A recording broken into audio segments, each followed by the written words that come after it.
Praise the lord. Hallelujah. Good morning. ఈనాటి దేవుని వాగ్దానము యోహాను సువార్త 14వ అధ్యాయము 1వ వచనము. మీ హృదయమును కలవరపడనీయకుడి. ఆమేన్. పిల్లరా, ప్రభు అంటున్నాడు, మీ హృదయమును కలవరపడనీయకుడి. దేవుని యందు విశ్వాసం ఉంచుతున్నారు, నా యందును విశ్వాసం ఉంచుడని అంటున్నాడు. అవును, ప్రభు తన శిష్యులను ఉద్దేశించి ఈ మాట చెప్పుచున్నాడు.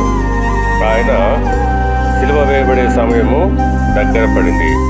శిష్యులు భయంతో ఆందోళనతో ఉన్నారు.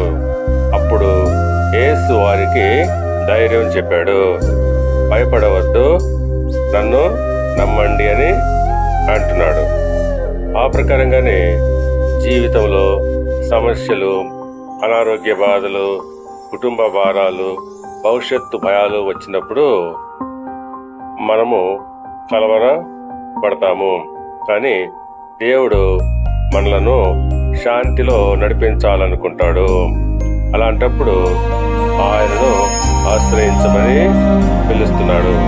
కనుక పిల్లరా, మన హృదయములను కలవరపడనీయక ఆయన యందు విశ్వాసం ఉంచాలి. దేవుడు మిమ్మల్ని దీవించి ఆశీర్వదించి వర్ధిల్ల చేయనుగాక. ఆమేన్.